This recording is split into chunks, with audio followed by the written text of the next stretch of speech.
মৰিগাঁও জিলা মানহাৰ এইসকল খেতিয়কৰ মূৰত যেন পাহাৰ ভাগি পৰিল। এইসকল খেতিয়কক কৰোনাই মাৰিব নোৱাৰিলেও এইবাৰ বানে বাৰুকৈ মাৰিল। মৰিগাঁও জিলাৰ অন্তৰ্গত ঢেকিফালা মনহা প্ৰায়বোৰ গাঁও খেতিপথাৰেই বৰ্তমান বানৰ কবলত।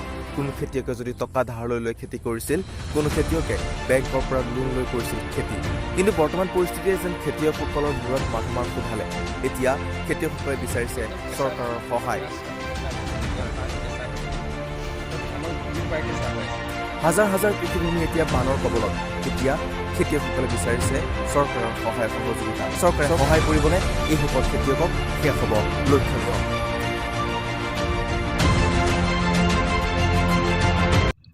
আমি মানুহ এই খেতি পথাৰ কৰা বুঢ়ো খেতি। এতিয়া বৰ্তমান আমাৰ ইয়াত শ বিঘা মাটি পানীৰ তলত পকা ধানে তল কৰিছে। তাৰ বাহিৰে যোনে যেনেকৈ অলপ আগতীয়াকৈ কাটিছিল পানীৰ তলত, এতিয়া যা হওক যোনে যেনেকৈ পায় তেনেকৈ উঠাইছে। এতিয়া বৰ্তমান নাও অভাৱত এতিয়া আমি ত্ৰিপালৰে নাও বনাই আমি খেতি বাৰিষা পানীৰ ওপৰত আমি আনি থাকিবলগীয়া হৈছে। এতিয়া বহুত আমি সমস্যাত ভুগিবলগীয়া হৈছে। সেয়েহে চৰকাৰৰ ফালৰ পৰা আমাৰ কিবা এটা যদি উপায় বিধি এটা কিবা এটা দিয়ে খেতি কৃষকক, যে আমি বহুত ভাল পাম।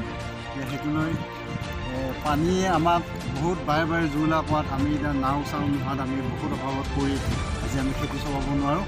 সেয়েহে কৃষি বিষয়াকো আমি অনুৰোধ কৰিছোঁ যে আমাক কৃষি খেতিয়কক যে কিবা দুৰ্যোগ আমাৰ যিটো সমস্যা এতিয়া বাৰিষা, এইটো সমস্যাত আমাক জানো কিছু সহায় সাৰথি কৰে।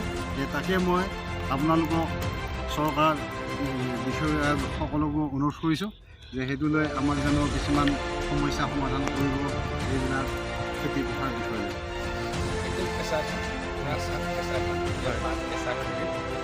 ধানৰ গুটি প্ৰায় কেঁচা হৈ আছে, প্ৰায় কেঁচা হৈ আছে। এনেকেই গোটেইখিনি কাটি বান্ধি গুটিখিনি ৰখা প্ৰয়াস আৰু পশুধনৰ কাৰণে খেৰ তেলি বাদ দিয়া গৈছে।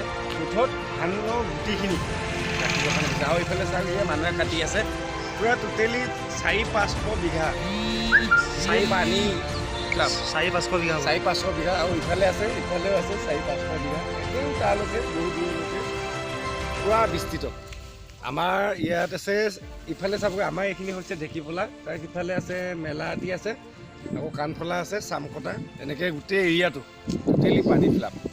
500 বিঘা ওপৰত হ'ব চাগে। 500 বিঘা ওপৰতহে হ'ব। এতিয়া মনোহা খেতি কৰিছিলোঁ দলঙৰ উত্তৰ ফালে। এতিয়া বহুত মাটি মোৰ তলত গ'ল, কমেও 30 বিঘামান। এতিয়া ধান কাটিব পৰা নাই। এইখিনি এতিয়া খেতিৰ ওপৰত এইখিনি পানী আছে।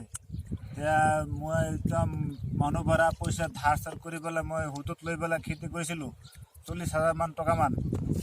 মই এতিয়া মানুহ কি দিম, এতিয়া নিজে কি খাম, এইবিলাক মোৰ এতিয়া বহুত সমস্যা হৈ গ'ল। এতিয়া মানুহটোৱে মোক এতিয়াতো নেৰিব, পইচাটো দিব লাগিব। মোৰ এতিয়া চৰকাৰে কিবা সহায় কৰে তেনেহ'লে মই অকণমান বাচিম, নহ'লে মোৰ আকৌ মৰিবলৈ হ'বহে।